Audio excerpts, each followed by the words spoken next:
website called Doing More Today, and part of that website is a category we call See the Good, and we look at the 15 states we serve, and we try to tell good stories from those markets. One feature of that is Good Towns, and this is kind of our relaunch with February falling with Black History Month. We wanted to look at what, in my opinion, is the town, the city, and the state of Alabama that may have the deepest history when it comes to the civil rights movement. I'm from Tuskegee, so I know the background, and we just kind of want to tell Tuskegee's story in pictures and words. Good morning. That's it. Tony Higley. Good to meet you. This is Gary Tramontina, our photographer. I'm of Operation Hope. Okay. I want to see the museums. I want to see the university. I want to see some of the rich antebellum homes. It's been really successful everywhere it's launched. All right. I want to see, of course, the airport and the museum there, because, again, you're talking about a history that's really 150 years in the making, and Gary's got his work cut out. The CDBG development. Where were you thinking? Yeah, I'm going to let you sit up front. Oh, I'm good back here. What we had to do is go in and redo it because we got the second floor. So instead, whole interior has been redone. I'm going to be retired 2 years ago.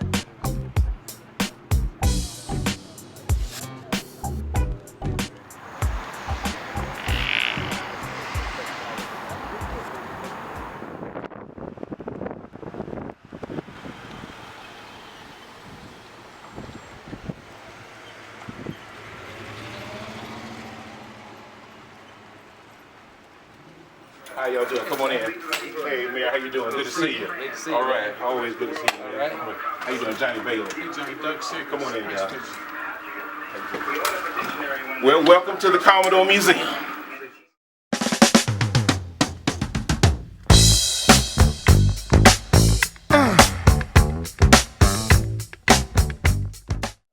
This is the former rehearsal and recording studio of the Commodore.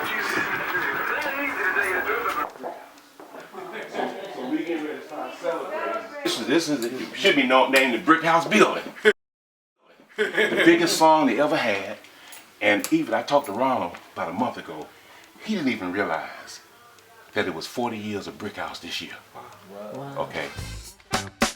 House is a brick house. She's mighty, just letting it all hang out. She's a brick. So we put offices in Union Community College. This was our office building. That's where we first started. And then when we sold it to the guy who handed it to the Commodores. That's why the office is in here, because there's nothing in here. That's what's so interesting to see this part the same, because this part was so large, because this is what he did, building construction. We had offices up front in the building construction class and do his practice back here, because this was a big open space, but it had a huge, high ceiling. So they could come back here and they could do practice big brick masonry and putting up walls and electrical outlets. So they'd have, build a wall and show you how to install electrical outlets and all that. What years was that? Late 70s, throughout the 70s, probably the mid 70s. I came back in 74, and I remember because this is the original panel we put in. They hadn't changed this. I remember this panel. I remember when we brought it. What was it called? It was Southern Community College. It was Southern Vocational College then, and we were doing building construction at this site, and this is why they did the building construction back here. But those are administrative offices up there, and then the rest of the classrooms where accounting was taught, and business management was up there where the liquor store is. There used to be A&P Grocery, and we bought and put classes in there. It's our classroom building. In the building behind it, we had classes. It's interesting. And then nursing was going on as well. Yeah, and we went to Europe, the European tour in '79. Right. They remodeled while we were gone.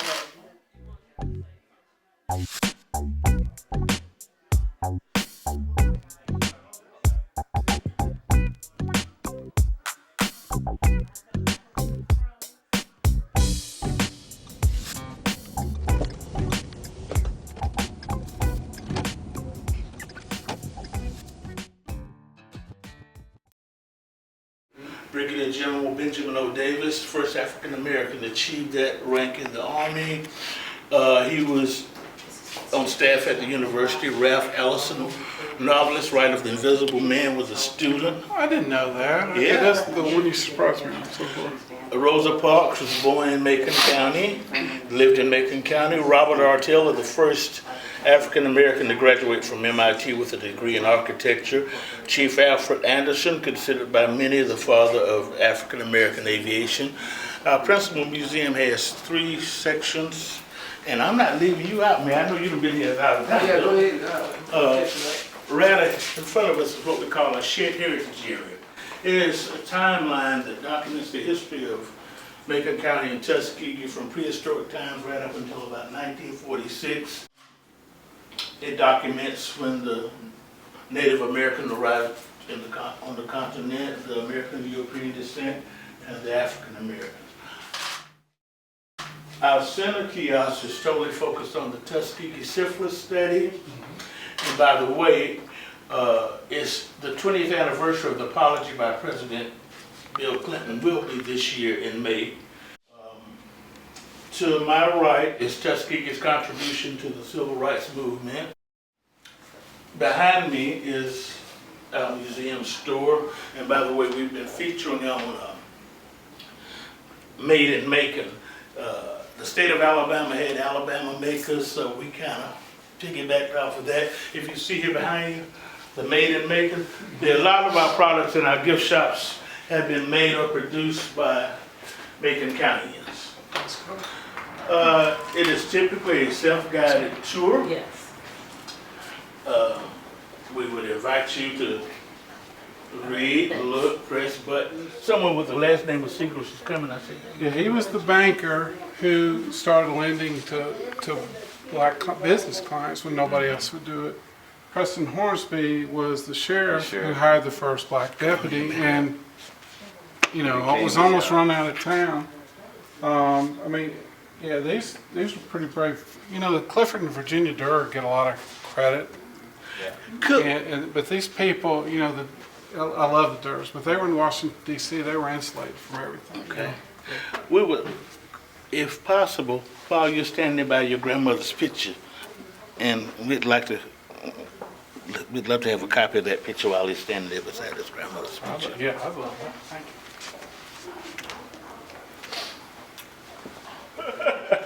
Lady Lee Iron, good friend of mine. Really? He went to the community college of law enforcement, Southern Vocational College.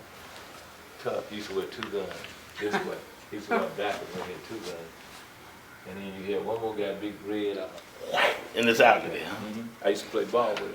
But they were tough. That was a tough dude right there. Can we And they were the first ones that ordered the 440 Dodges because they would have these people who had these fast cars and they couldn't keep up with them. And a lot of them were running liquor. They were in law Yeah. enforcement? They With moved 440s? The 440, Sheriff Emerson ordered the first Dodge 440s here. That's funny. And a guy in my class, because I went to the public high school down there, he said, man, damn, they ran me down. He had a Dodge Road Runner, and they ran him down on Main Street. He said they came down Main Street, he passed them going away. He said, next thing you know, he saw the rearview mirror. He said that thing swung around in the street, and he heard skirt, and he said they were running up right behind him. Well, it's very encouraging that people are coming here, and I'm excited about that because we have so much to offer here in Tuskegee and Macon County that some know about, but a lot of the world doesn't know about. A lot of people in Alabama, even in the surrounding area, don't know about. So I was very pleased that they did come, and I'm just happy to be able to host them, share with them what I know about and have experienced, both in learning the history and also living through some of the history. I mean, I actually lived through some of the transition of the civil rights era here, and personally knew a lot of the people who were involved, everyone from Attorney Gray to Thomas Reed, who were in the legislature, to Sheriff Amerson, and a lot of the key figures that we see in our history. The Commodores, knew them personally. Used to play tennis with Lionel Richie. And you know, it's just interesting when you see what history brings about and the history that we have in this community and how it affects so much of Alabama and so much of the world. So to be able to share with that is a great opportunity. Appreciate the representatives from Regions Bank coming here and taking a look at our story. When can we expect to see this feature? Probably by the end of February. And what is their website, or how do we It's access called it? Doing More Today, doingmoretoday.com. It's a brand new website, and it combines two things we've done before, Regents Bank News and See the Good, and we've put it all together, splashy new website, and again, we're just trying to tell the stories in our communities, and some, a lot of it is with Regents' involvement, but this is more about the people who do good, who do more, and we want to share that with the world.